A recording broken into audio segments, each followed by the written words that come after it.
भी महादेव को गुरु बनाकर हम लोग लौकिक जीवन की तमाम वस्तुओं को इकट्ठा करने को सुख कहते हैं। अच्छे ओहदे की नौकरी मिल जाए बच्चों को, उसको सुख कहते हैं। क्या यही सुख है? यदि सुख होता तो समझिए सिद्धार्थ के पास क्या नहीं था। नेपाल के कपिलवस्तु के युवराज सिद्धार्थ की कहानी दुनिया जानती है कि जिसके बचपन में किसी ज्योतिषी ने जब आया था तो उसके हाथ को देखा तो बोला इसका हाथ में आध्यात्मिक योग है, ये राजपाट को नहीं भोगना चाहेगा, इसका जीवन अध्यात्म की दुनिया में चला जाएगा।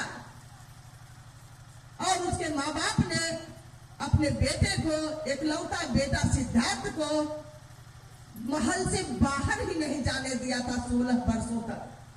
और महल में ही सुंदर राजकुमारी को लाकर उसका ब्याह शादी कर दिया कि बाल बच्चे होंगे ना तो उसके मोह में ये घर में रह जाएगा।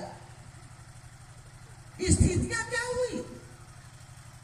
सिद्धार्थ के पास कपिलवस्तु का युवराज, सुंदर पत्नी, सुंदर बेटा, और जब वो महल से निकला इजाजत मिला कि चलो अब जाओ, अब मोह में तो फंसा दिया गया है, अब ये नहीं विरत होगा राजपाट से।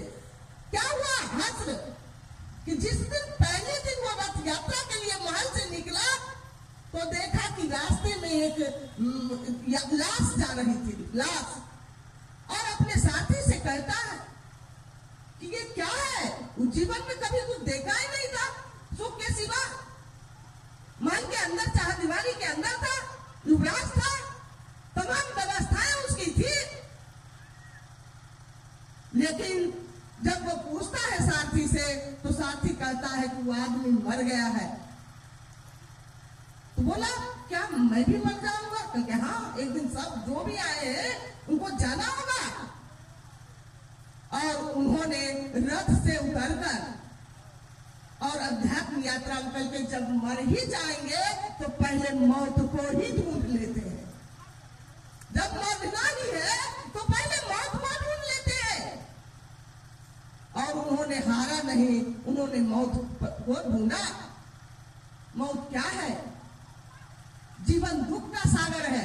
हम आप सुख की बात करते हैं जब कहते हैं कि हम सबसे परका के चेला है, महादेव के चेला है, सीना ठोक के कहते हैं कि मेरे गुरु शिव है, महादेव का चेला है। सिद्धार्थ तो खुद मेहनत करके अध्यात्म में उस मौत को ढूंढा था। और उन्होंने लिखा है कि जीवन दुख का सागर है और हम आप सुख के पीछे लगे हुए हैं। दुख क्या है, सुख क्या है, इसको महादेव से नहीं पूछते। क्या जिंदगी की कुछ सुख सुविधाएं की वस्तुएं मेरे आपके जीवन में है तो क्या वही सुख है? क्या इसके लिए महादेव को गुरु बनाया है? महादेव को गुरु बनाए हैं और अभी भी इकट्ठा करने में लगे हुए हैं। अरे वो ऐसे ही देता है। यदि एक IAS ऑफिसर कोई बनता है ना दीदी, उसको खाना बनाने अलग मेड मिलता है, मेड जो खाना बनाती है। नहीं, बच्चा खिलाने के लिए जो IAS ऑफिसर के बच्चे होते हैं उसको खिलाने के लिए नैनी जो बच्चे को खाली देखती है। उसका बहुत सारे ड्राइवर है, नौकर है, चाकर है। एक IAS ऑफिसर जब बनता है तो कभी सोचा होगा कि 18 घंटे की पढ़ाई करके मुझे इतना नौकर चाकर मिलेगा? नहीं, उसका तो लक्ष्य होता है कि मैं समाज का सेवा करूं और मैं अपने समाज की सेवा करूंगी या करूंगा। कभी भी नहीं सोचता नौकर चाकर मिलेगा।